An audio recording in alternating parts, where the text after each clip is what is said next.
So actually what I'm going to do is I'm going to introduce each of the panelists, and then Gabe's going to come back and he's got his own intro to Game Mechanics 101 that's going to take about 5 minutes, and then we're going to have the regular interactive style panel. So, all right.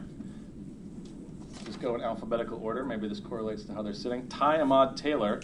Ty, on the far end, is CEO and founder of FanFeeder. FanFeeder is a real-time personalized sports aggregator, allowing sports fans to get an ever-updated fix of sports news, videos, and tweets.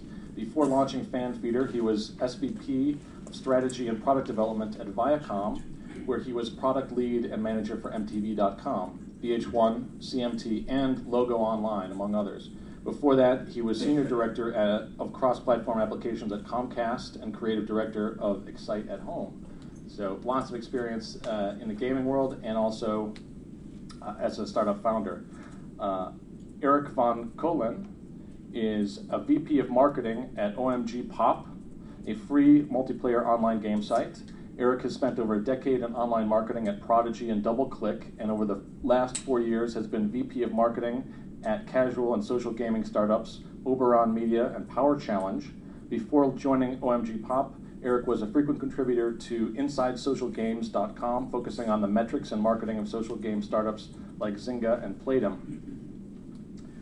Chris Sullivan is Director of Sales, Eastern Region for Bunchball, a social game marketing and analytics platform. Bunchball enables clients to measure and drive participation, engagement, loyalty, and revenue through the various channels where content can be accessed, such as mobile applications and social networks. Chris markets Bunchball to brands, publishers, media companies, and interactive ad agencies, including NBC, Comcast, Warner Brothers, and others. Prior to Bunchball, Chris held various sales roles at the publishing companies and startups such as Engage Media and Preview Travel. So thanks, Chris. And last, Gabe Zickerman. Gabe is founder and CEO of BeamMe, an iPhone software startup revolutionizing business social networking.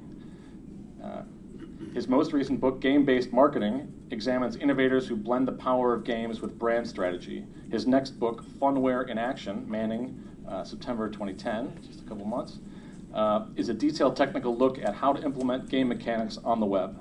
Zickerman is also the founder of Funware Blog, a board member of startout.org, and facilitator for the NYC chapter of the Founder Institute, which he just spoke about. So hard to imagine a more qualified panel to share with you their insights about gaming dynamics and marketing than what we have assembled here today. So I'm thrilled. Now we're going to see if we can get Gabe's slides up.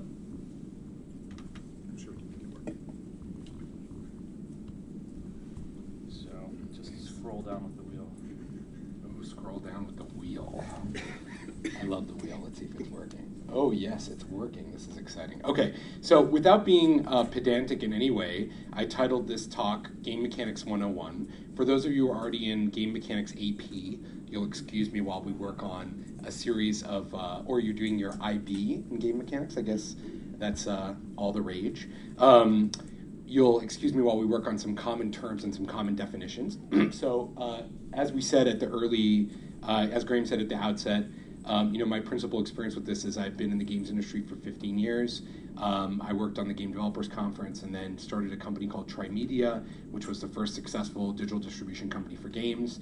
Then sold that company in 2005 to Macrovision, now called Rovi, and then woke up one day and was like, I love games, and I love the money that it's made me, and I love my friends in the games industry, but is everything in games purely about entertainment?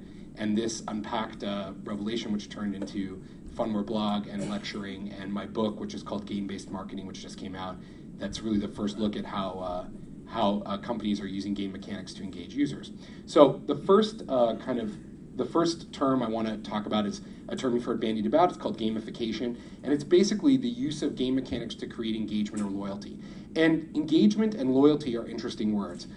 I speak to a number of old school marketing people and a number of new school marketing people, and what I found is that engagement and loyalty are two different words that are used to describe the same thing. If you worked on traditional products, you think of loyalty. If you work on web startups, you usually think of engagement.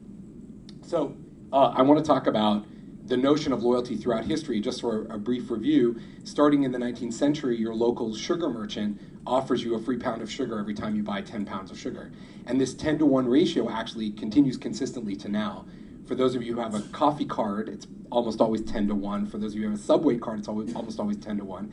I don't know if that's like some foundational thing in the base of our brain or just, like a random idea that someone had once. But 10 to 1 works until 1930, when the S&H Green Stamp Company comes along and comes up with a significant innovation. How many of you are old enough or knowledgeable enough to know what S&H Green Stamps are? So the concept behind S&H Green Stamps was you went to a series of merchants, the merchants gave you some stamps, you took them home, you put them in a book at home, and then at some point you took them to the S&H store or eventually a catalog and you redeemed them for free stuff. The critical thing that S&H figured out was if you break the acquisition and redemption ratio in the end user's mind, they lose all track of reality. And they have no idea how many things they buy turn into how many rewards they get, right? So 10 to 1 is an obvious thing. I buy 10, I get 1. S&H Green Stamp's completely confused. And that stands unchallenged until 1981, when American Airlines introduces the first frequent flyer program, and a week later, TWA and United follow suit. And the frequent flyer program does something very different. It unpacks an understanding that status is actually what matters. So the redemption turns out to not be that important. We all think we can redeem our miles, but in fact, it's actually pretty hard to use your miles to get a free flight. It's not really about that, right? And that's their central thing. They think of a systems view of status and loyalty. And then just recently, really in the last couple of years, new startups like Foursquare have revealed yet another thing, which is that maybe the redemption piece doesn't even really matter at all, and you don't have to bring it up in the first place. Maybe there's something else at play. And so what's really interesting is that over time, the cost of getting a user to take an incremental action in your favor, which is loyalty, has declined from basically 10% to a number now approaching 0. It was always 10%. You bought 10 things, you got 1 for free. Now the number is getting close to 0 as the redemptions move more virtual. And even more interesting in the cohort, the social power of loyalty is increasing at now an exponential rate. So until the advent of Facebook, how did you convey to somebody that you were really into KitchenAid instead of Cuisinart? They had to literally come into your home and see the product, and you had to give them a little annoying lecture on why you liked one product over the other. The social graph has basically allowed anybody to be a braggart. So now your loyalty choices are not private. Your loyalty choices are public, and that makes loyalty even more important. So what we think about is a simple system for understanding this. I talk about this in the book, but it's basically you've got a point system in the middle, and around that point system are a number of game mechanics. Many of you are familiar with the notion of a badge. That's the most commonly understood game mechanic, but there are others like leaderboards, challenges, win conditions, and then some more specific gaming interactions like gifting. But underneath all of them is some point system. And the point system is a necessary foundational component before you can actually do the rest of these things. And each one of these mechanics is important in a different way. So just for illustrative purposes, I have put up on the board some of the biggest games of the last 5 years. Okay, I want to share with you a couple of insights. So I don't know if you see these, but running a farm, taking care of a baby, being an air traffic controller don't really sound like fun ideas to me. They're really not good game concepts on the surface, but it turns out that what's compelling about these games isn't the theme as much as it is the mechanism that acts on you. Whether that slot machine you walk up to is Oprah Winfrey branded or not, the slot machine works the same way, right? And it's an important understanding. The theme isn't that important. Briefly, if you don't make something that's fun, it's really not going to be that compelling. We haven't had a big hit in the edutainment business since Where in the World is Carmen Sandiego, principally because none of the games that have been built since Where in the World is Carmen Sandiego have actually been fun. There's these famous player types, which is a really involved conversation, but these come out of research in the 1980s from a researcher named Richard Bartle, who describes these 4 different types of people who play. And I just want to point out one thing to you, which is this is the distribution of those players. The vast majority of people play games to socialize with each other. You've seen it when you've seen old men play dominoes on the street, or women play mahjong, or people play bridge. The game is an incidental reason for people to interact with each other socially. It's not always about achievement, which is a common mistake that people who tend to start companies seem to think, right? Because most of us in this room are probably achievers. So anyway, those are some of the basics of game mechanics. A lot of that stuff is described in the book. If you happen to be in possession of a copy of the book, I'll happily sign it for you. But otherwise, now I guess we're gonna talk about some of these topics. Wonderful. Thank you so much for that intro.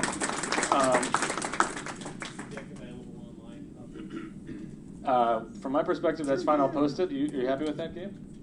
Yes. All right. So now I'm going to attempt to get out of this. Is there an audio book that works? Is what? Any thoughts of getting an audio book out? Or is there No, but it is available like on Kindle on iBooks format. But if you want to hear me with my luscious voice read you the contents of the book, then we can make a special arrangement. I'll send that. Okay, so I asked each of these esteemed panelists to come up with an example. The slides are in front of you, by the way, if you feel like reading along that way. An example of a creative use of game mechanics in a non-game. So this is like great if you're into playing Farmville all day. I'm not a gamer at any level, and I'm sure there's lots of people that aren't. Foursquare, I think when people describe Foursquare, they don't, users of Foursquare, they don't say, oh, I'm playing a game. It kind of is a game in some way, but people don't think of it that way. So other than your own, can you give an example of effective use, creative use of game mechanics in a non-game app? Ty, you want to start? No. Okay. Oh, well, I just want to challenge you on the idea that you're not a gamer. Because people say that all the time. They're like, I'm not a gamer, but I kind of understand what you're talking about. I'm like, that's a ridiculous statement. Everybody plays, Graham. Okay. So you may not be playing World of Warcraft, right? You might not be playing Bejeweled, but I'm sure we don't have to dig very far to find the games that Graham likes to play. Right? Why do your mind is in the gutter, Dutch? No, so recently, an interesting example, it's actually kind of a flawed example. How many of you saw the article in the New York Times about people getting paid to take their medicine in Maryland? Did you guys see that? So recently, researchers at the University of Maryland were experimenting because it turns out that non-adherence to drug protocols costs us like tens of billions of dollars a year. It's actually one of the biggest medical problems in the country, bigger even than like people smoking and not obesity, but bigger than smoking. So they're like, maybe we can tackle the problem of non-adherence to medical protocol using some rewards. So they set up a little mechanized pill box, and when you took the pill in the pill box, it kept track of it and radioed the results back to the researchers, and then you got paid based on how well you did it. So I thought that was kind of cool, though I'm not a big believer in like paying people for everything, because I think that virtual rewards can be just as effective. But what was really funny was that some users figured out that they could game the system a little bit by like being good adherents and then stopping for a little while, which would cause the researcher to pick up the phone and call them and say, oh, what's going on? Did you forget to take your medicine? And then offering them better money. And I just thought, I think this is an example. It occurs a lot in real life, which is, you don't need to be a game designer to think about, using game mechanics or funware in the world, but you do need to think 2 steps ahead of your user, not just 1. Because at step number 2 is if you build something kind of compelling, people try to exploit the thing you've made. Okay, it's a creative mechanism to make you take your medicine. Eric? I think the one I've liked is the Honda Insight, where you're actually playing a game where you're driving. And the whole concept is to get you to figure out your eco level. So if you're braking too hard or accelerating too hard, it kind of has little plants that go, and you want to get it to the best gas mileage you can and try to best your personal best and your gas mileage for your car. I mean, it's kind of scary to think that you're driving at 60 miles an hour and you want to, be watching the dashboard to figure out where you are. But that's kind of, again, to get people to do the whole gaming mechanic to improve their gas mileage. I think that's just one of the more interesting ones. Great example. Chris? Absolutely. I have quite a few examples because that's actually what we do at Bunchball. We have a series of APIs, widgets, and an analytics dashboard that allows our clients to utilize game mechanics in their own environment around the content that they are trying to drive action around. One of the most interesting examples, I think, is a company in Northern California called Hope Labs. And the mission there is they work with children on the obesity problem, trying to get them to exercise more and eat better. So what they decided to do is work with us here at Bunchball, and we've kind of created a system where a child comes on, registers, gets an avatar. They get to keep track then of all the exercise that they do throughout the week and the month, what type of diet choices they're making, and they also have a little device that they carry around that talks about how far you've walked in a certain period of time. Not the Nintendo pedometer, right, for the... Something like that. Yeah. Exactly right. And when the kids then take that device, plug it into the computer, all of a sudden their avatar is displayed. They've earned points based on their activities. They can go into the community and see how other children are doing. So the top scoreboards might be revealed based on those activities. And at Hope Labs, it's a not-for-profit, and it's been apparently a very successful way to help children stay in shape, make better choices. I have three, so I'll tear through them. You got to turn them Click on. the button in front of you. I have three, so I'll go through them fairly quickly. The first is the most important personally to me, which is my STAR system for my kids, and that gets them to do the right thing with the right set of incentives, basically, and that's just a home thing. That's fairly straightforward. Number two is this system that I have in place with a not-for-profit that I'm working for called All for Good. I'm not touting it, but basically it's a search vertical for service opportunities. And so the game mechanics that we have around that is basically tallying the number of hours that you've dedicated to service, and it's part of the Obama administration initiative to get people to volunteer and engage in service. And then the third is being done by a friend, and she's in stealth, so I'll describe it in the abstract. But essentially, greater than 50% of all people in the U.S. cash their checks through check cashing centers because they don't have bank accounts. And that's sort of actually pretty scandalous because when you go to a check cashing center, they take a larger percentage of your check than you would presume would happen in the first world. And so what this effort is doing is essentially is your employer cannot force you to take your pay in a non-check manner. They have to pay you by check. And so if they wanted to give you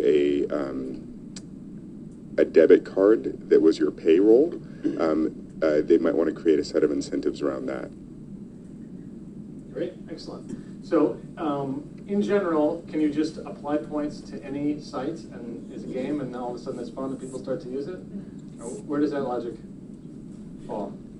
How many rewards cards do you have in your wallet? I mean, I think it's overabundance of point systems to follow. I think at the end of the day, it has to be something that's very compelling to your users, and that's going to be what's going to make them, some type of rewards that work through.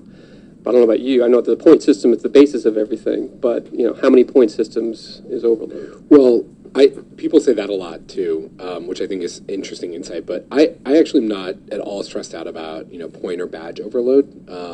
Right now, I think we're at a point where people are so hungry for things to be more fun. Like, have you ever taken the frame of reference? This is a cool thing because I get to do this, but you can do it too. It's a fun thought exercise. Think about like the most annoying thing in your whole entire life, and then think about ways that it could be more fun. And I think about that all the time because I think if you put yourself in the frame of reference of a 12-year-old kid, they don't see the world intrinsically as like work versus fun. That's something we were taught, right? Our parents said, eat your vegetables so you can get your dessert. But that's a construct. That's their rubric, right? The dessert could easily have the same nutritional value as vegetables, if that's what we decided to make as the frame, right?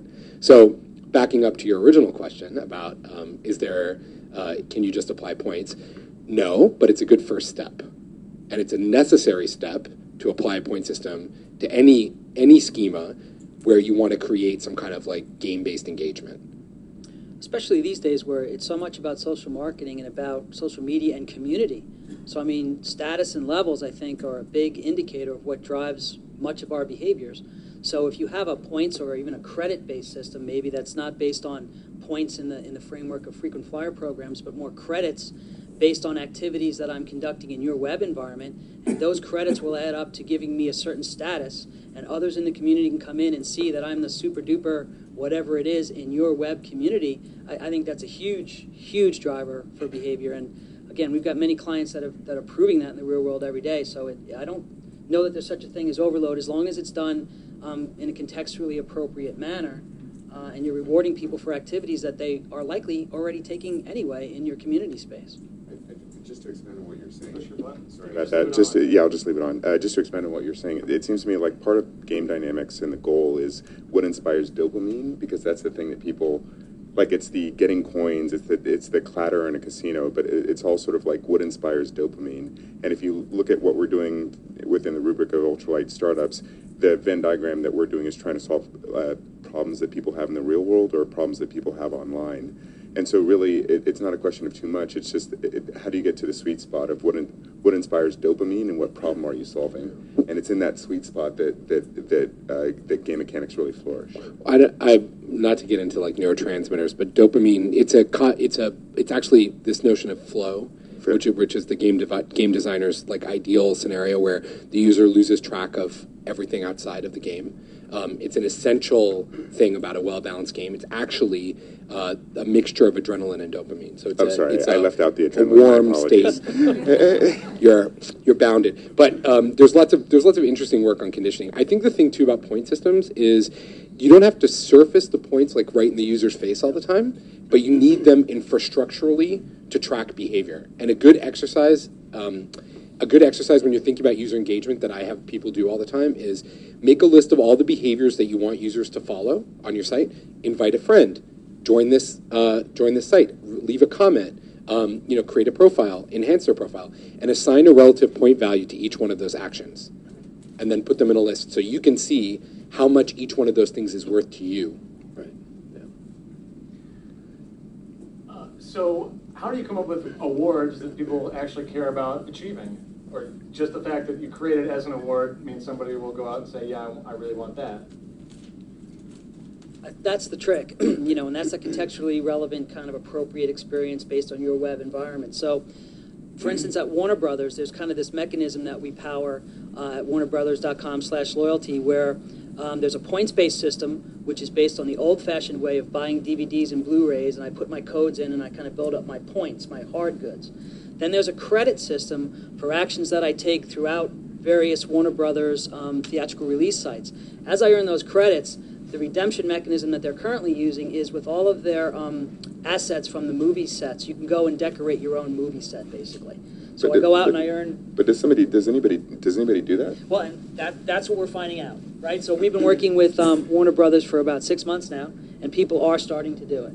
And once you build that movie lot, people can come in and rate it, so they can kind of share it with the rest of the community, then rate it, and eventually leading toward this concept of being able to hopefully sell virtual goods with our clients as well. I'm actually curious about the origin of your question, Ty. What was behind the question of do people actually do that? It goes back to my earlier state. I'm sorry. What goes back to repeat it? I'm sorry. No, I am actually curious in your internal process because your question was sort of loaded. Like you may have come to a conclusion that sort of thing isn't that compelling. I'm curious to know why. No, I'm sorry. I was approaching it from the bias of what customer problem was it solving. And having worked at multiple large media companies, we'd often come up with stuff that didn't do any of that. That didn't solve customer problems, and it didn't do well. So, and that had, no offense, but that had the earmarks of something that somebody dreamt up that didn't solve a customer problem. What customer problem does fun solve at all? No, fun I can't answer. See, I think this is one of the challenges, like it comes up a lot in conversation. It's sort of like one of the core challenges of game mechanics design versus traditional web design is when you're thinking about traditional UI, it's all about no learning curve, instant access, quick response time. And when you design a game, it's all about learning curve, engagement, and some challenge, right? The user has to be challenged, otherwise the game's not fun. So there's some intrinsic kind of conflict there. And it points to somebody, I think Gil was saying to me out in the hallway, there's some like game dynamics discipline that gets built up over time when you work on a lot of these projects like the Bunchball guys do. For example, you work on lots of these projects, so there's some unique discipline of combining these two ideas together. You want it to be a little challenging, but not that challenging. You want it to be like a little more engaging than normal, but not like you have to pull out a manual and like read it to just check your bank balance. I think it's all optimization at the end of the day, right? I mean, what's really going to make that person compelling and how much you need to kind of tweak what your levels are, what your rewards are. I mean, you've got your list that you come up with, the things that you want to reward with people, but then it's all, you can't figure it all out ahead of time. It's all about going through and figuring out where are people actually going and not. You can kind of dream up what you think is going to happen and kind of plan that way, but then it's all optimization and figuring out what people are going to be able to, what really drives a person to do things. How do you know when your app is fun? How do you measure fun? Chris, you should be able to shed some light on that. I personally measure fun when my clients are happy. That's how I measure fun. I mean, and Ty brings up a good point, but that's us sitting down with our clients on the strategy on the upfront, deciding what's going to be the most engaging experience to move people through a funnel. And then redeeming in a virtual goods aspect is one way that you can redeem. You can also redeem for traditional goods like discount coupons and other things.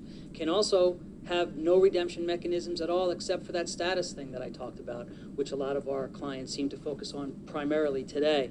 So, I mean, to me, what makes it fun is if the business objective of what the client is trying to achieve becomes a success.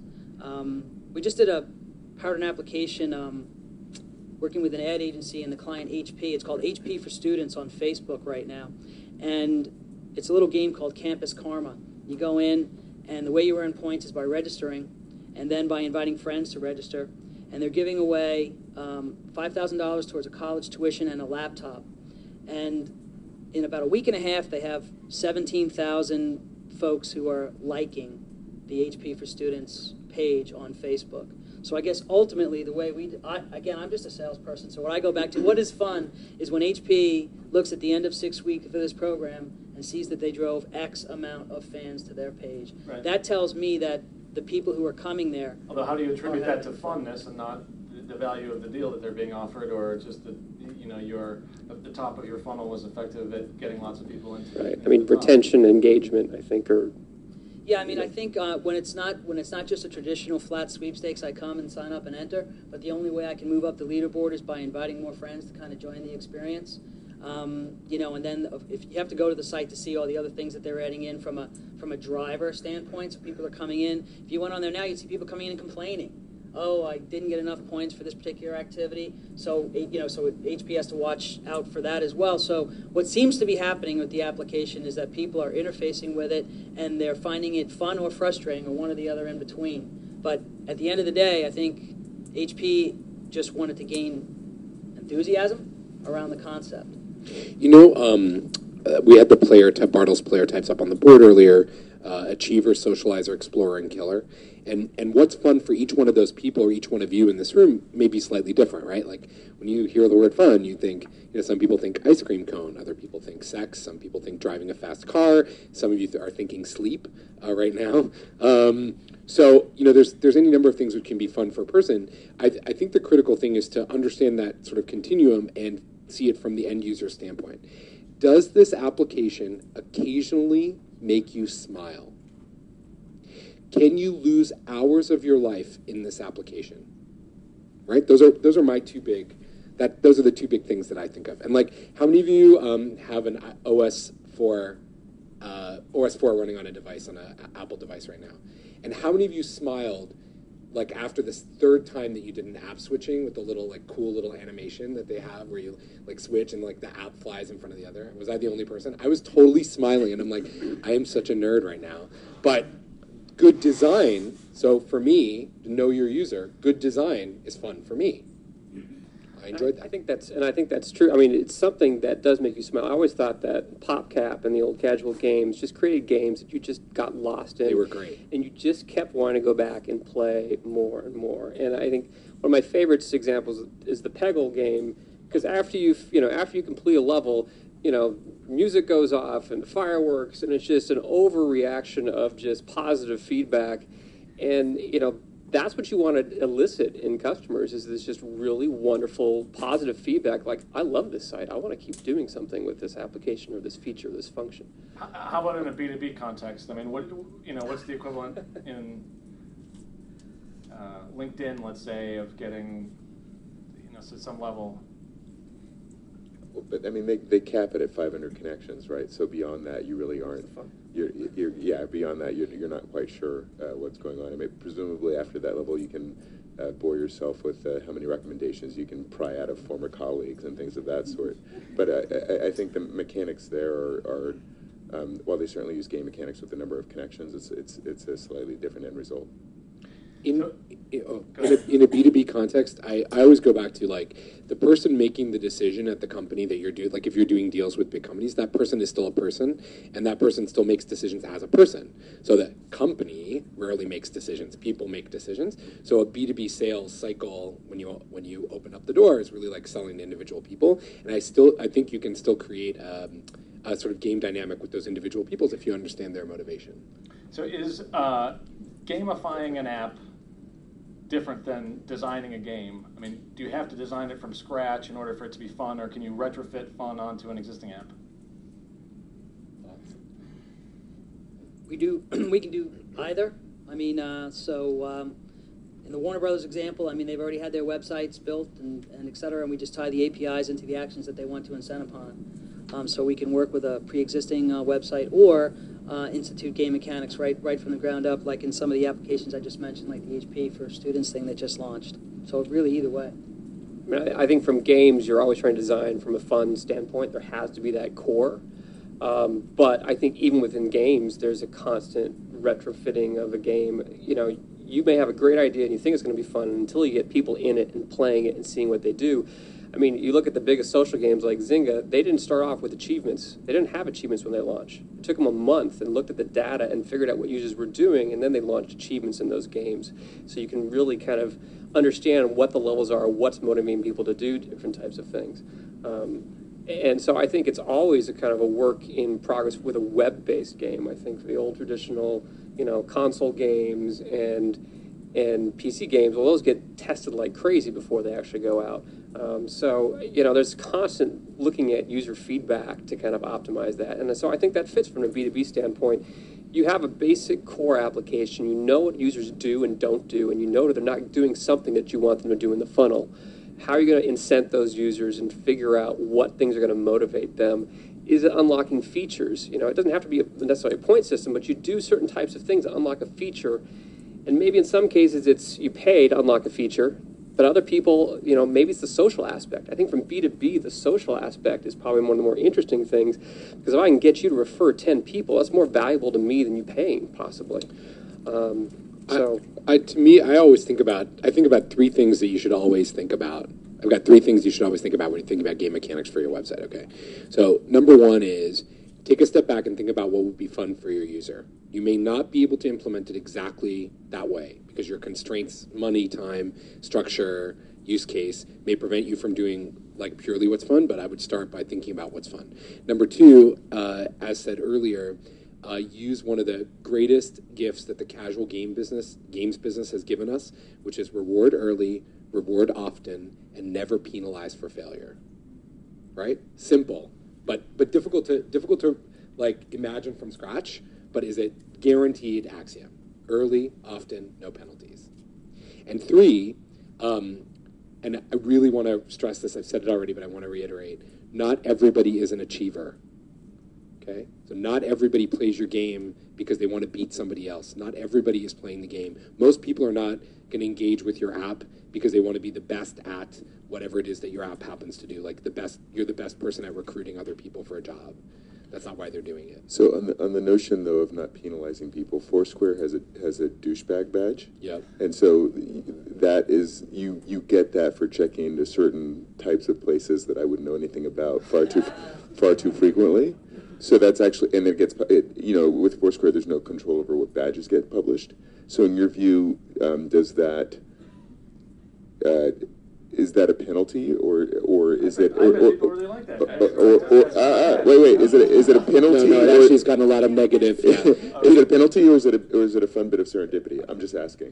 It was not a good idea, and I would say about I would just say that this is an example. We tend to talk about Foursquare a lot because it's the best current example of like game mechanics in this broad context. But I don't think we should read too much into the tea leaves of how Foursquare is designed. Right? I think it was designed to solve a specific problem, which is there's no intrinsic incentive for someone in a mobile social network to say, I'm here. There's no intrinsic incentive. Unless the room is full of people, you don't get any positive social feedback, right? So if you think like a web designer, your bar would constantly be empty. So you have to move that reward scheme to be extrinsic. So that's the purpose. That was the purpose, right? Extrinsic rewards create this behavior that eventually creates an intrinsic behavior. Groupon drops that, like, you have to have 70 people, right? They just dropped it because they have enough people now. So they dropped that mechanic from Groupon. Right or wrong, that, that's game mechanics are solving a problem there. Go ahead. I just want to mention something about the B2B concept in case anybody's working in that space. One of the clients that we're working with, because you wouldn't think of this, I don't think, is a company called LiveOps. And they've got contract call center employees spread all throughout the United States. I believe there's about 15,000 of them. And one of their issues is that these folks have to continually be trained on certification classes.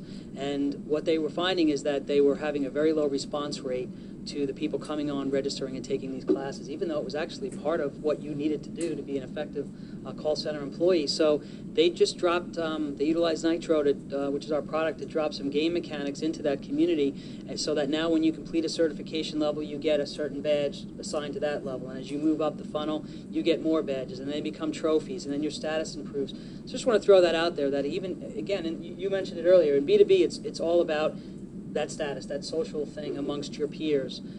So I think games can apply in a completely non-gaming environment in the B2B world. Okay. We talked about Bartle player types, mentioned it a couple times. Maybe I'll have Gabe go through exactly what those are, and when we're done, we'll take some questions. So if you got a question, start thinking about it. Gabe, you want to tell us what the Bartle player types are? Oh yeah, okay. So Richard Bartle is this researcher who in the early 80s is a big nerd and plays a lot of multiplayer online games, and then decides to make that a career. So he, which I think is cool as hell, and so he, from his observations in these early, what were called text muds, he identifies 4 different reasons why people play games. And he never intended it to be a personality type system, but it actually kind of works as one. So it was just motivation. So he defined these 4 players, which have since become like 8 and then 16. But the 4 basic ones are achiever, socializer, explorer, and killer. And in a nutshell, socializers are the biggest group. They play principally to have social interactions. We've talked about them. They may make up as much as 3/4 of the population. And certainly games like Farmville and Mafia Wars prove that super poke is a compelling game concept.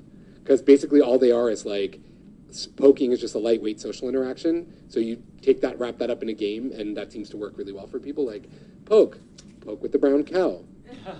Poke with a sheaf of wheat. But half of it, too, is also just the gifting aspect, the social interaction. Like, I gifted you something, you should gift me something back. Exactly right. Whole poke. We're back to poke. Aspect. Yeah. We keep poking. That's all we do. Okay, so socializers seem to really like those, and that's their main thing. Achievers, which probably describes most of you in the room, are people who get off on being successful. And the biggest challenge I've described is that not everyone is an achiever, but more importantly, not everyone can achieve. So if you design too much around the achiever community, you're going to create a problem where someone's going to win and someone's going to lose. And achievers want some people to win and some people to lose. So you got a problem. I mean, in some cases, the top leaderboards are actually a disincentive because you know that you're going to have to wait forever to get to that top leaderboard. So, did you guys ever play cabinet video games like in the old days, where you go to a thing and like how many times do you walk up to that cabinet video game and like the scores on it were like 100 million points, and you're like, this is my first time playing this game. I'm never going to get on this leaderboard. So now the basic design principle is all leaderboards are socially relative. So they first show you your position relative to your social graph, and then if you're particularly achievement-oriented, you can go and look at the top 10s. Anyway, so achievers got to be careful. Explorers principally get off on discovering new things and being associated with them. So the early mayor mechanic at Foursquare really did that quite well.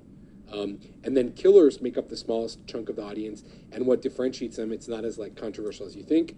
They're achievers, but it's win-lose. So they're not happy unless they win and you lose. And they have to see you lose, and you have to know that they were the ones who won, and they need positive social reinforcement from you.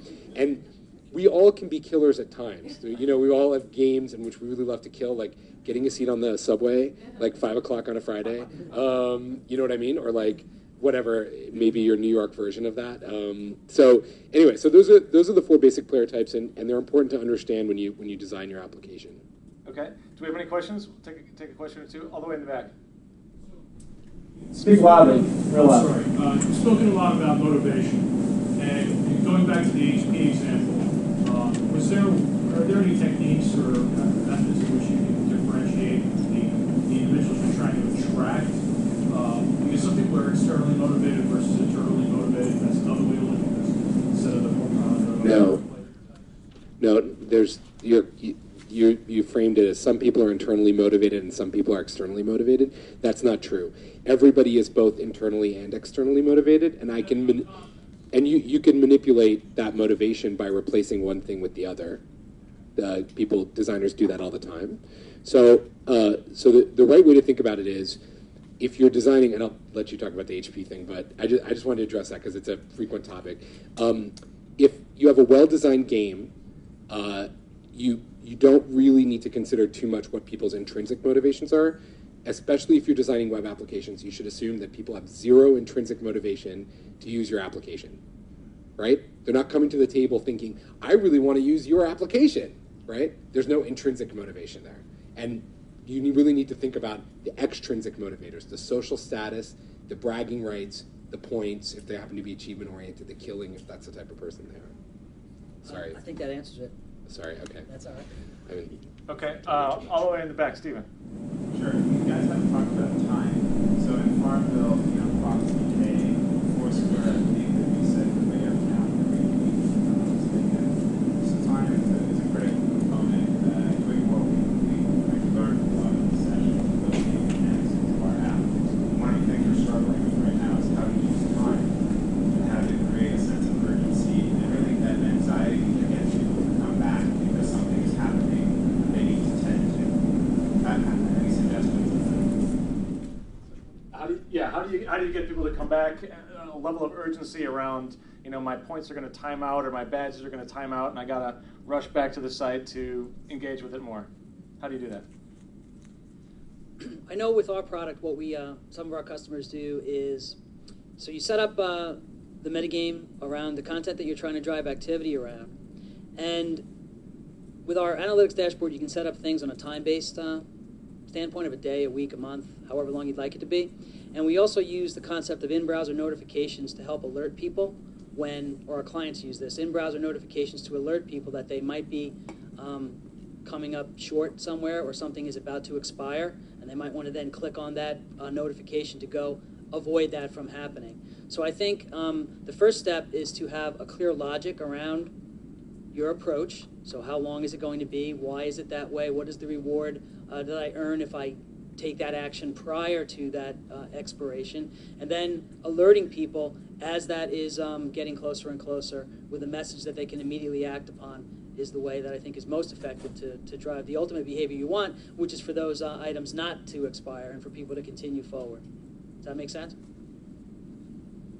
I think there's a certain amount of intrinsic value in content. I mean, you can have timing. I guess from a gaming site, we always have new, not always new levels, but we have new content and virtual items and things that keep a person wanting to come back. So there's some amount of constant type of content creation and value prop that makes a person want to come back. So I don't know if just having a timing mechanic is always going to, to reset things. I hate resetting things. I hate coming back into spoiled foods and things like that.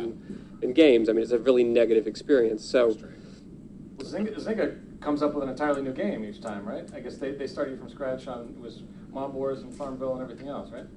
the other thing I would say, not to beat this time issue with the stick, but what's your metric?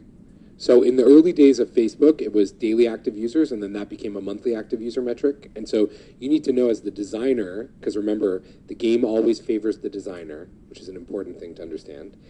As the designer, you need to know what your metrics are. Are you trying to show daily engagement with users? Are you trying to show monthly engagement?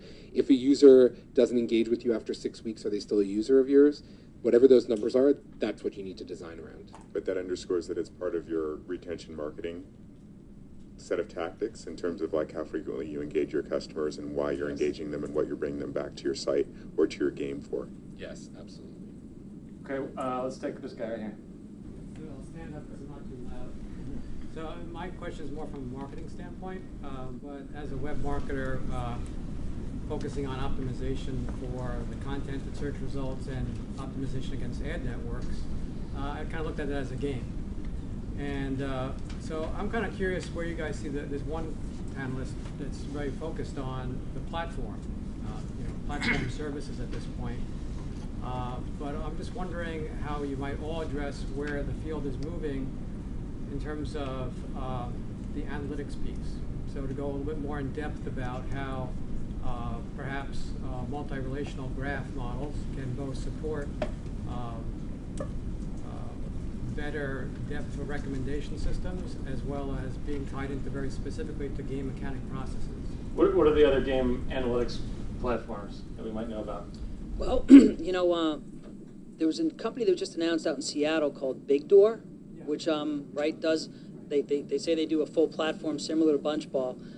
Other than them, there's nobody that I'm aware of, but there are people in every area that we do. Points, every virtual goods, Viximo. There's a tons of customer companies in kind of picking off the pieces. But from a platform perspective, other than Big Door, I'm not familiar with anyone else who's doing it right now. Tom Phillips, who started Spy Magazine, is ex-Google. He has a company called 36 Media that basically looks at what micro bits of content that your friends look at and then does marketing on the basis of that from a targeted advertising perspective. That's outside the scope of what we're discussing, but it very much is using your social graph to determine, to extract value for marketers. Okay. Why don't we touch on a couple more of these, and then we'll come back and take some more questions. So what is the concept of quest or mission in a B2B context or a B2C context, and how can we think of that if we're building a B2B app? Questing? Anyone? Well, so again, first, what's the business mission? So a lot of our clients are content producers, and they want, let's say somebody goes out and they've got quiz applications in their portal, and someone goes out and does a big ad buy, so all of a sudden they really need to drive a lot of traffic around that area on a weekly, or this week, let's say. So traditionally, if you go and interact with their quiz, you might earn 10 credits. Well, our system allows you to set up a kind of funnel where if there are different types of quizzes, an editorial quiz, a user-generated quiz, and a sponsored quiz, let's say, can actually set it up so that someone has to go through that entire quest and take each one of those quizzes. And at the end of taking each one of those quizzes, if each quiz was worth 10 credits, well, if you do them all in succession, or not in succession, but over time, maybe it's worth 50 credits. So it's kind of setting up this well-defined mission on your site, which someone can go into their trophy case in a grayed out way and see what's available to them if they go forward and complete that mission. And really, for us, with our clients right now, it's just a matter of increasing the activity that they're already trying to drive based on a certain market condition that week. Okay. What about soloing versus group questing? How does that work in the generalized concept or B2B concept? This just came up actually because we were talking to sorry, I forgot your name. From the team-based recruitment company that came up and presented earlier, and team-based games are the hardest thing to design. They are so hard to design. The bar when you have to do something, if the game's core conceit is that you have to get a group of people together first before you can do anything, you've set the bar really high.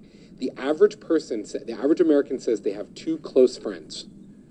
The mean Facebook friend number is 200, just for some clarity on those numbers. So you're really not dealing with pools of thousands and thousands of possible resources that you might bring into your guild for the purpose of questing. Now, it's important because I'm sure many of you thought World of Warcraft when I said team-based play is difficult to do, and World of Warcraft is the example that proves the rule about collaborative play, which is if you're able to unlock a really compelling community of collaborative players, the world's riches are yours. But very few games have been able to do that. Very few interactive designs have been able to do that really compellingly. A good one that's not strictly gamified, but could be, is the comments scheme on a Facebook photo. There's so much more that could happen there.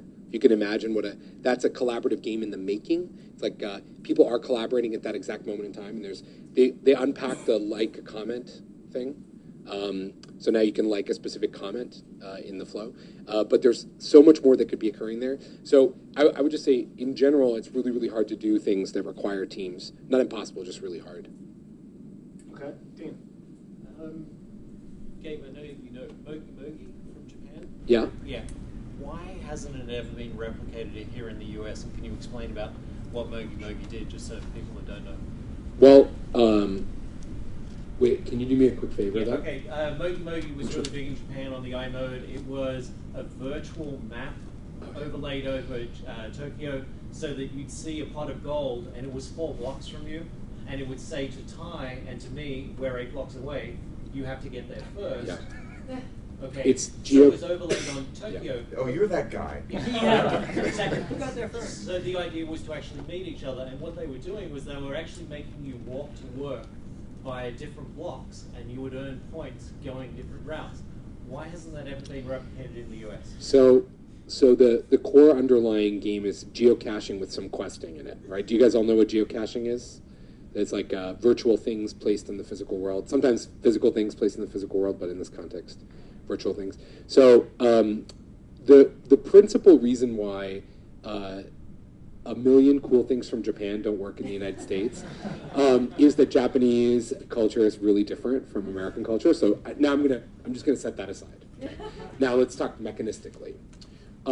Most Americans and most Europeans are not super comfortable yet with the idea of being randomly thrown into social situations with other people. And they demonstrate that all the time with their hostility in the line at Starbucks, all the way through to, how, okay, we're New Yorkers, but how the average American person lives in a fairly isolated, like, house, car, work, car, house, car, work thing. Okay, so we're not as open to those random social experiences. I think it's an opportunity to do something that's pretty fun. So I think you could certainly create some incentives, and definitely when you think about dating as a particular application of that idea, I think you could certainly do something with that. And if I was going to try that in the US, I would put a quest theme on it in order to make it viable. And so I would say it's not just random geocaching experiences to meet random people, it's so you can get laid. But isn't that what chat roulette is for? Also an example of that, but to the questing question from before, effectively designed, people want super short-term objectives and kind of medium-term objectives and really long-term objectives. We like having all of those. A good design takes all of those into consideration. So it says, do this little action for me now. Spend 3 minutes with me. Oh, cool. Okay, you've done this. Now, let me show you that if you do that 6 times, you'll get this other thing. Cool. So I just have to do that 6 more times. And here I am. 2nd time, 3rd time, 4th time, 5th time, 6th time. I unpack that. Cool. Yay, 6th time. Okay, now, if you do that 12 more times, you're going to get this, right? And in each case, you're like, the horizon, the rainbow is just ever so slightly further from where you are, right? But unlike the rainbow parable, there actually is a little pot of gold at every place where you thought the rainbow was. But the big one is just outside of your reach. That's a good design. That's the, like, holy grail, right? Cool. Let's take some more questions. Right here. Just going back to the status, there was an article in Economist, I think, that talked about basically the title inflation recently, how... Kim Jong-il was referenced in that one, I believe. Yeah, Kim Jong-il and a whole bunch of other, but basically it was just how a lot of the companies, just because the economy stopped the title, a lot of them are throwing out title and employees. And I'm wondering if, if you've seen, Chris, that in B2B, if companies are more interested in getting basically this game-based entitlement, so to say, to the employers, just because to throw some non-monetizable incentives into them, and if, in a broader sense, on the panel, if you've seen any correlation as to the I guess, wealth of an individual and the amount of entitlements that they're seeking. So badge overload or title overload or award overload, is that a problem? Is that the question? Well, it's not specifically overload, but more its relationship to the income of a person, I'd say. I'm sorry, just because I just want to be clear, can you rephrase the question just succinctly? Well, to put it simply, I mean, do you think that the just games aside, do people look for more badges and for more titles when their incomes go down and when they status replace money. Exactly. Exactly. Does status in 2 replace words. money? Thank you very much. Sure, all the time. If I offer you $1, right, or if I offer you 99 cents right now, or the option for a lottery ticket in the Powerball for $130 million, 99 cents or a lottery ticket, the average person chooses the lottery ticket, right? And what's behind that? A number of things. One, 99 cents is not real money, apparently. 99 cents is the same as free. Don't know why, but it just seems to be the case. People don't count 99 cents, so that's one thing. Number two, people are inherently optimistic about their chances for the future. Okay? So fundamentally, most people are like, the future will be better than it is now. And I have a chance of, and they'll always take the chance of versus the real thing now. If I move that number from 99 cents to $5, or I do that test with you 4, 5, 6, 7, 8 times, eventually you'll start being like, hey, I could have chosen this other thing. The point being, there's a point of indifference in there, and I think to a great extent it just depends on how much money we're talking about and how good the status item is that we're talking about. But don't forget, status is really what makes the world go round, not money. Money's a proxy for it, right? It's actually really hard to share with someone how much money you have, isn't it? So you have to do things like buy a really expensive car, or have a big house, or a trophy wife, right? Or go on big vacations. So you can demonstrate your status to other people. Because the money itself is just a way to buy those things. Okay, another question. Sergey. What are the biggest differences between designing a game with monetization scheme, like achievements or whatever, versus attaching game mechanics to the regular business, or maybe not so regular business? What are the differences to look at? What to copy when you design business from the game, what not to copy?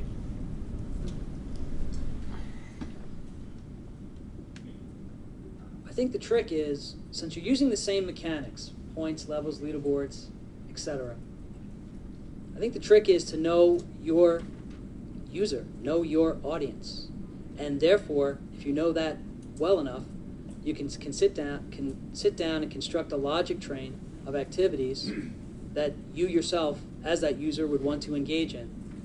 So when we sit down with clients initially, it's almost like we're creating a loyalty program with them. So it really requires, most of our work comes in the first 6-8 weeks of our implementation and deployment time, because that's when we're sitting down with the customer who we're working with. And it's not an easy job in the sense that we parachute into all sorts of different organizations, and I would never pretend to know your business a fraction as well as you do. But I know how our software works, I know what it can do. So the combination of your IP about your user with our tools can help construct something that makes the most sense for your audience. And the other thing that is interesting too is, in the metagames that we create, it's not like we create a metagame and it stays that way forever and always. An analytics dashboard where you can change things on a regular basis. So I think when we first begin working with clients as well, we try to take a crawl, walk, run approach, so that you don't sit down and create this well thought out. So I think that would be a difference between what we do and an actual game, right? A game designer has to think from soup to nuts and create a full experience and then let it go. What we do is try our best in the initial with our clients to come up with something that makes sense from day one, but then continue to iterate as things move forward. Chris, does that make sense? You're describing a bunch ball, not surprisingly. Sounds like a very compelling application. How affordable is that for the average ultralight startup? Is that something we can do? You know, it's a great question, and I in the very near future, I think the answer will be yes. And the reason I say that is because on our first, we've been around for 5 years, but only 2 years as a platform provider. And I know I'm throwing out some of these names of large companies, but the enterprise customers are the ones that have kind of gotten us to where we are today. Now that we are where we are today, that's one leg of our business that we're going to continue to pursue. The other two legs that we're building out are a developer community. So we want to work with developers who can take our APIs and do wonderful and exciting things with them. And then the third leg of our strategy is going to be what I described before, which is being able to utilize some of our APIs and widgets and dashboard features in more of a piece-by-piece way as you grow and as you want to add game mechanics into your environment, so that if you're not Comcast or NBC or one of these large companies that might want to do the full platform right from day one. So we just had a board meeting last week. We're funded by Adobe and Granite, and things seem to be going well there. So hopefully our second two legs of our strategy will be unveiled in the next 3 weeks. I will say something like Google Analytics is probably very popular in this crowd, and if you can come up with anything at that price point, you'll be in good shape. I actually, sorry, just to go back to your previous question, because I was thinking about something. So the question that I would ask you in this, once again, this Sophie's Choice you gave us, games or my business, okay. What business are you in? Okay?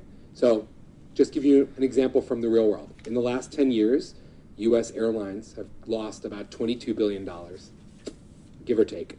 And in the same period of time, their frequent flyer programs have made money every single year. Billions of dollars every year. So on paper, in practice, airlines currently run a frequent flyer program and flight operations at a loss to fund it. That's the facts. That's not like what they say they do. Those are the facts about the business they're in. Eventually, the game may become more important than the business you think you're in now. And there's no reason why. The only business that you're in, famous quote, the only business any of us are in is the customer business. Right? That's what we're all about. We're all about getting customers, bringing them together, creating experience, and extracting money from them. Okay. Let's take a couple more questions. Todd, do you have a question? Yeah, I've got one. You've got a product, you've got some features, you've got some users. You're not particularly game oriented. You haven't really rolled any of that in. What's step number one? Okay, so for those of you in the back, so you've got an app that you're looking to gamify or bring some game mechanics into, and how do you do that? What's the first step in doing that? Buy my book. Okay, now that I've done that, okay. Furthermore, I've loaned it out to people, and multiple people in this room have read your book as a result. You're a hero all over the internet. So what's step two? I think there's some practical ways to sort of think about it. So one is to underscore the earlier question is what business are you in? If you're going to be in the gaming business, then by all means, you should hire talented game designers. Eric actually consulted with my company, but when we started, because we were starting from scratch, and it was great to have somebody who would actually put this stuff together and put it in place beforehand. So one, are you going to be at a game company, or are you playing game mechanics, which you're currently doing? That's sort of one interpretive lens. And then the next thing is what is your game going to be, or what gaming features are you going to apply to what you're doing? And if you have nobody in the company who's actually built a game before, then I would advise you to get outside help. The third thing to do, which I don't know if anybody's going to advise you to do, but you should feel free to rip off other people in the space, because there's a lot to learn from people who are successful and why they're successful. But if you're trying to rip off Zynga, you're going to have some challenges there, because Facebook has shut off all the viral channels. That's a separate issue. But I think that starting off with those three things: what business are we in? Do we need a consultant or not? What are other people in the space doing? And then applying that to the business that you're in is the most valid way to move forward. And then, just like any other sort of development, you should set goals and timelines and make sure that you stick to them. I think one of the undercurrents that everybody on the panel is saying, however, is that whatever you build out of the gate isn't going to work. So just understand that you have to iterate. And just understand your customer, understand what you're trying to motivate them to do, what is value to those customers, what do they want to do, and how come they're not doing it, and how can you figure out what those incentives are to push them to that. I mean, once you understand that, then you're just applying marketing and other aspects to it. I mean, we can call it game mechanics because it's sexy, but at the end of the day, it's marketing. Okay. Sabir. It's so much sexy. Actually, a question for Gabe. How do you avoid creating your game where your customers are really conditioned to expect it, like Macy's, JCPenney, Bed Bath & Beyond, all these retailers, you're accustomed to it. You're not going to go in there during the week because on Friday you're going to get the paper and it's going to have coupon for $25 off, $75 coupon. That's a game too. All the promotional games by retailers. How do you build your game so that to avoid that sort of conditioning yet reward people? So the question was, how do you build a game to avoid the conditioning that the user expects some reward, like in the example of Bed Bath & Beyond and the 20% off coupon, you just wait until the coupon comes, or in my example before about the medicine, if you learn that if you don't take your medicine, they'll give you more money. Well, I think a couple of things. I think the first thing is you have to, cheat-proofing your game is a big, complicated problem. It should never be your first consideration. Your first design consideration should not be how you deal with people who will try to game your system eventually. First start off with how this can be fun. And then when you have people using your system, then you can start worrying some more about cheating. Okay, number one. And conditioning. Number two is I really don't like cash rewards at all. In fact, in general, I always ask people who go right to cash rewards, not to keep picking on you, but recruitment guy, who went right to we're going to give you cash for your help recruiting. I think cash rewards create all kinds of dissonance that makes a whole bunch of stuff complicated. And first, you should think about non-cash rewards. Also, it's cheaper. But you should think about non-cash rewards, status, virtual rewards, bragging rights. And tier them. I mean, you know that you're going to have some things that you want to make people pay for. It's like figure out what features to offer free, what features to have people pay for. And the same type of thing, what virtual items, what virtual achievements, what things that you want to be at a certain level, and to kind of think through what levels of tiers, like how many hoops do I need my people to go through over time? How much do I keep building that rainbow going out and understanding what those levels are? And again, it's a lot to kind of think through all of it, but if you go in with the design aspect in the beginning to think through that I want this to continue on beyond this first level I'm designing now to build additional things, don't give away the store at the beginning. And figure out how you can kind of tier things through. Design for flexibility, right? Yeah. A good example of that, I keep going back to these frequent flyer programs, but they're good. So a good example of that is from 1981 to 2005, the top status tier that you could earn on United Airlines Mileage Plus program, which 80 million people play, so it's not a small game. The top tier that you could earn was 1K million mile status. So when you reached 1 million miles, cool, you got some stuff, you got a special card, that was it, bye. Game's over. You beat the boss man, right? You beat the boss level on the game, game's over. And it took and it makes perfectly good sense, but it took 24 years for the designers at Mileage Plus to realize that what happened afterwards was people stopped playing, right? So they played with another airline. And played with another airline. They went to a different game. So they added 2 million and 3 million mile status. Now, back in 1981, they didn't need to really consider what would happen after, because on day 0 of their application, the odds that somebody would reach 1 million miles within 1 year were basically 0. Same thing goes for you. I keep saying this to people. I'll say it to you now. Don't overthink it, okay? You don't need to overthink it. As a matter of fact, did anyone see a few months ago, it was a pretty big rumble here in the city with traditional publishers when Huffington Post added 3 badges into the community space. We didn't have anything to do with that. That was on their own, but we were happy to see it because it just got the conversation going. Yeah. And people said, well, Huffington Post is giving away badges, and there's 3 very simple levels, but you could simply see that was the first stake in the ground.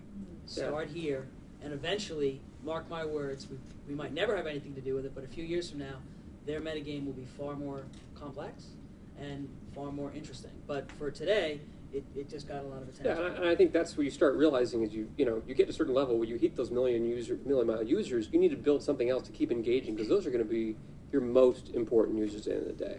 I mean, the most monetizable.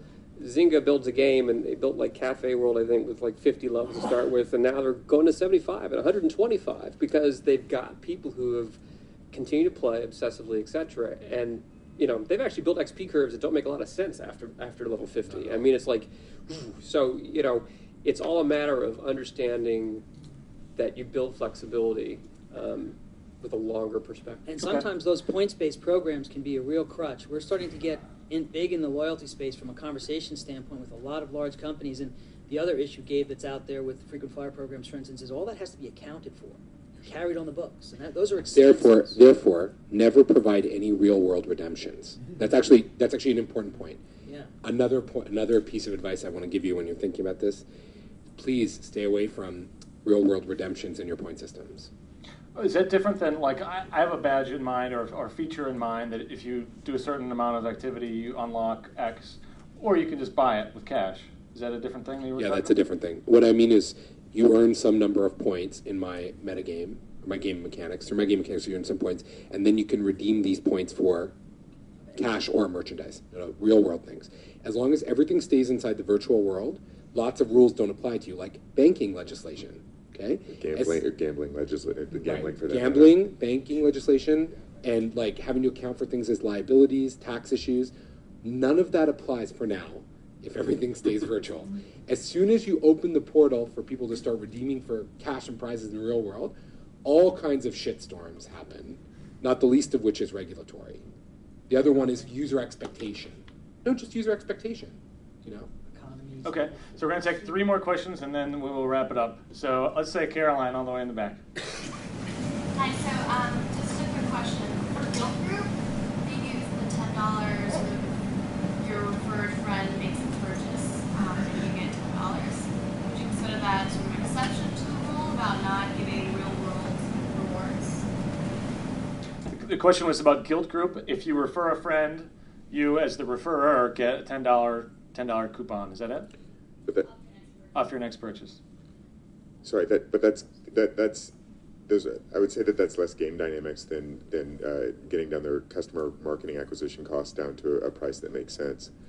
Like, I worked at a large cable company. Our customer acquisition cost was $335, so we were more than happy to pay $334 to get somebody to come onto our system. And so that's what that dollar amount is. They might wrap it in game dynamics, but it's really just customer acquisition. That's my view. And I would say that's so boring, right? Like, $10 is maybe neither here nor there, but like, I think that to me is on multiple levels like fine. But for the average Guild Group buyer, I don't really think that $10 is like a huge amount of money. So once again, I would say you can give them $10, or you could give them something that would be really valuable, like an extra minute on that next deal. Yeah? A minute earlier on the next deal. There you go. Anybody from Guild watching right now? Free advice. No, that was free. And in our game, we have virtual items, but we offered a virtual item you can't get anywhere else. So you had to unlock, you had to get 10 friends to get to a certain level, and that unlocked certain items that you just can't buy. They're virtual things you just can't get anywhere else. So that's a lot more fun. 2 more questions, right here. So you talk a lot about point systems being the sort of central piece of any virtual economy or game mechanic system. And then we talk about just throw some badges out there. And I've got clients all the time that kind of oscillate between, well, we want to figure out what the economic model, what our pools and sinks are for our economy. And then we say, just throw some badges out there. And it sounds like we're talking out of both sides of our mouths. I'm curious to hear how you reconcile that. So how carefully do you want to plan out your game strategy versus just kind of tossing some badges out? How do you have a point system driving while just throwing some badges out there and attaching them to random things? Because you got to start somewhere. Okay, go ahead. I would say with each one of our clients, it's not random when you're sitting down with a specific client with their business objective and with the content that they're trying to drive activity around. So you're right that in this type of conversation, it's hard to be much more specific. If I was sitting down with you or one of your partner companies and I knew exactly what they did, I would have a much clearer case to help you or them decide what the strategy ought to be. I mean, besides the media and entertainment companies, we have online trading platform that we power. We have contract call centers like LiveOps. So the concept can work in many different environments.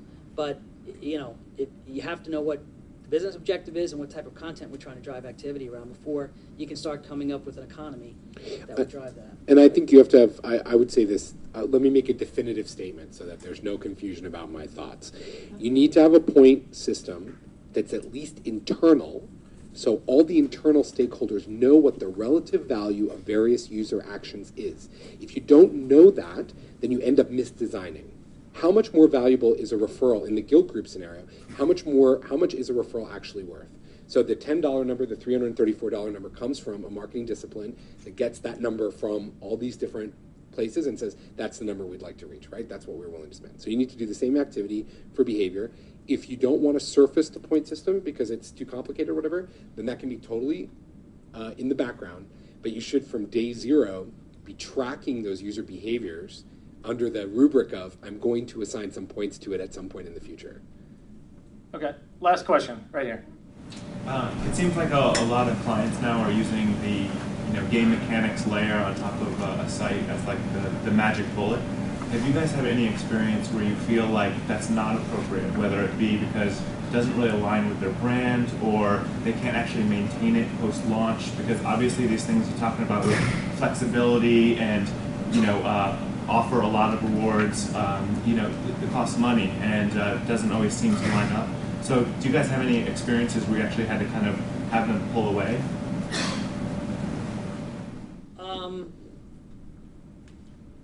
Not necessarily pull away. I've been at the firm for 10 months, so I'm less than a year here. But I would say the sales cycle is a very long one because we are upfront with our customers that in order to get the best usage of the platform, you nailed it. It takes care and feeding. You can't just turn it on, walk away, and let it run itself forever. So the beauty of the program is its flexibility, and you can change things frequently. That's the blessing and the curse of the program, I guess. So I would say that for us, again, now mostly focusing on larger clients to date, it's that whole everybody in a room and everybody, like that old IBM commercial. So who's actually going to do it, So yeah, that is absolutely, that's absolutely a concern, I would say. You need someone to watch it frequently. Okay, well that's it for tonight. All these guys, are you all going down to